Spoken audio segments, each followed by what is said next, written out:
So, car weights.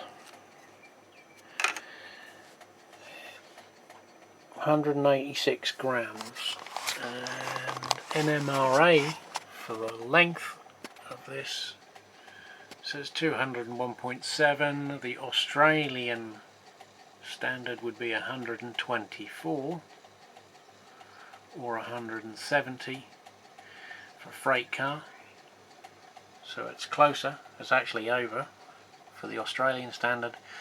And NME, which is the European, is 124, which is the same as a passenger car for Australia. So NMRA, as it's an American wagon, American regulation, 201, 185. So we need some of these, I guess. Let's have a look.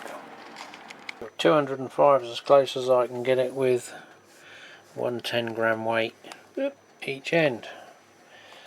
So we'll see what happens, if it makes any difference. The other one is also, I noticed half of it was squashed and come up, so I've carefully popped this one off as well, so I can do the same and just add some extra weight over the wheel trucks. So this ominous looking case that was in a box a little while ago from that last segment or previous video was something I said not directly railway related, but will have relevance to it, more so in the construction of the base of the building and the layout itself, as in getting it level, because that's what this is. I've actually bought it to do like the patio, the shed construction and the layout. It's a 16 line laser level. Now it didn't look like this when I opened the box a little while ago. If you can imagine, it was everywhere. All of the bits strewn inside the box. Luckily nothing appears to be damaged. We've got a UK plug adapter, 2 lithium pack batteries that go on the laser. This should be the 16 line, not the 12 line. There's not a whole heap of difference other than the obvious. You get a magnetic bracket which you can put on a wall. You screw that to your dry lining plasterboard wall, and then the magnet clamps to it. You've probably seen these if you've looked at all at these. They're all pretty much a muchness. They're cheap, bottom of the line laser levels.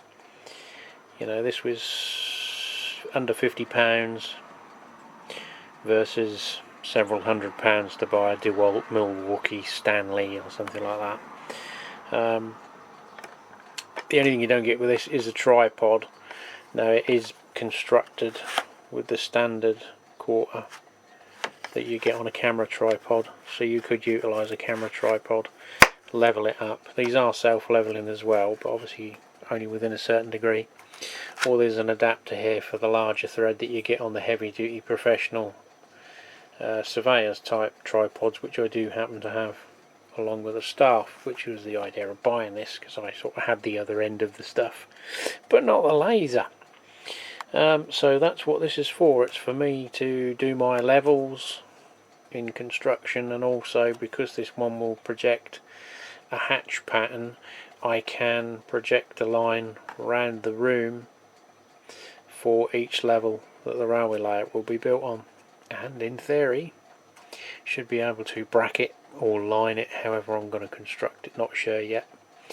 So that will assist in the building, because the other one I've got is just a straight normal looking level with a laser in the end, which has a vertical horizontal lens you can put in, but obviously you don't actually know that lens is at 90 degrees unless you've already done 2 points and then draw the line of the lens across the 2 points. So it's a bit of messing about where this one is. You know, turn it on, hit the remote, and it will do a constant or a flash.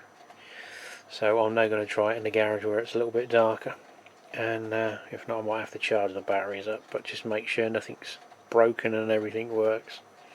So you will see this featured one day in the layout build.